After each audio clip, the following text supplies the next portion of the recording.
Nyarlathotep by H. P. Lovecraft. Nyarlathotep, the crawling chaos. I am the last.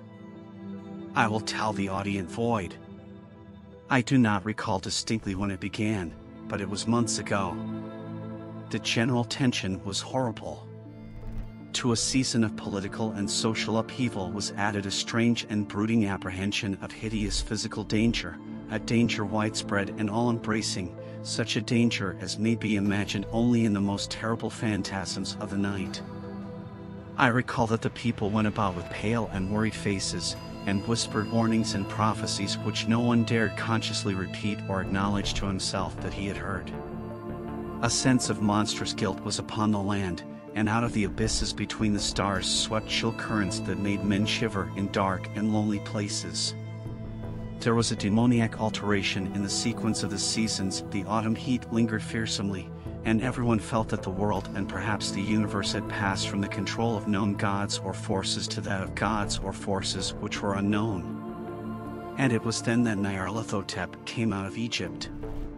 Who he was, none could tell, but he was of the old native blood and looked like a pharaoh. The fellahin knelt when they saw him, yet could not say why. He said he had risen up out of the blackness of 27 centuries, and that he had heard messages from places not on this planet. Into the lands of civilization came Nyarlathotep, swarthy, slender, and sinister, always buying strange instruments of glass and metal and combining them into instruments yet stranger.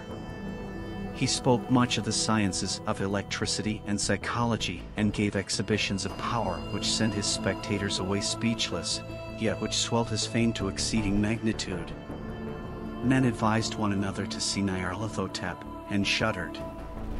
And where Nyarlathotep went, rest vanished, for the small hours were rent with the screams of nightmare. Never before had the screams of nightmare been such a public problem.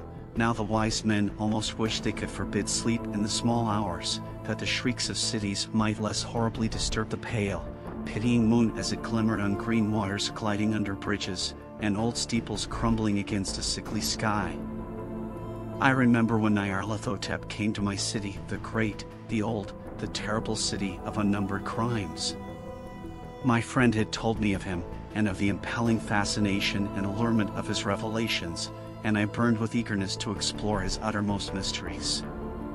My friend said they were horrible and impressive beyond my most fevered imaginings, that what was thrown on a screen in the darkened room prophesied things none but Nyarlathotep dared prophesy, and that in the sputter of his sparks there was taken from men that which had never been taken before yet which shoot only in the eyes. And I heard it hinted abroad that those who knew Nyarlathotep looked on sights which others saw not. It was in the hot autumn that I went through the night with the restless crowds to see Nyarlathotep, through the stifling night and up the endless stairs into the choking room. And shadowed on a screen, I saw hooded forms amidst ruins, and yellow evil faces peering from behind fallen monuments. And I saw the world battling against blackness, against the waves of destruction from ultimate space, whirling, churning, struggling around the dimming, cooling sun. Then the sparks played amazingly around the heads of the spectators, and hair stood up on end whilst shadows more grotesque than I can tell came out and squatted on the heads.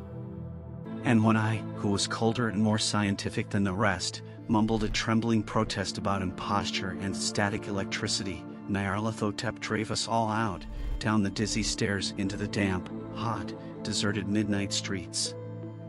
I screamed aloud that I was not afraid, that I never could be afraid, and others screamed with me for solace. We swore to one another that the city was exactly the same, and still alive, and when the electric lights began to fade we cursed the company over and over again, and laughed at the queer faces we made. I believe we felt something coming down from the greenish moon, for when we began to depend on its light we drifted into curious involuntary formations and seemed to know our destinations though we dared not think of them. Once we looked at the pavement and found the blocks loose and displaced by grass, with scarce a line of rusted metal to shew where the tramways had run. And again we saw a tramcar, lone, windowless, dilapidated, and almost on its side. When we gazed around the horizon, we could not find the third tower by the river, and noticed that the silhouette of the second tower was ragged at the top. Then we split up into narrow columns, each of which seemed drawn in a different direction. One disappeared in a narrow alley to the left, leaving only the echo of a shocking moan. Another filed down a weed-choked subway entrance, howling with a laughter that was mad. My own column was sucked toward the open country, and presently felt a chill which was not of the hot autumn, for as we stalked out on the dark moor, we beheld around us the hellish moonglitter of evil snows. Trackless, inexplicable snows, swept asunder in one direction only, where lay a gulf all the blacker for its glittering walls. The column seemed very thin indeed as it plodded dreamily into the gulf. I lingered behind, for the black rift in the green-litten snow was frightful, and I thought I had heard the reverberations of a disquieting wail as my companions vanished, but my power to linger was slight. As if beckoned by those who had gone before, I half floated between the titanic snowdrifts, quivering and afraid, into the sightless vortex of the unimaginable. Screamingly sentient, dumbly delirious, only the gods that were can tell. A sickened, sensitive shadow writhing in hands that are not hands, and whirled blindly past ghastly midnights of rotting creation, corpses of dead worlds with sores that were cities, charnel winds that brush the pallid stars and make them flicker low. Beyond the worlds fade ghosts of monstrous things, half-seen columns of unsanctified temples that rest on nameless rocks beneath space and reach up to dizzy vacua above the spheres of light and darkness. And through this revolting graveyard of the universe the muffled, maddening beating of drums and thin, monotonous whine of blasphemous flutes from inconceivable, unlighted chambers beyond time, the detestable pounding and piping whereunto dance slowly, awkwardly, and absurdly the gigantic, tenebrous ultimate gods, the blind, voiceless, mindless gargoyles whose soul is Nyarlathotep.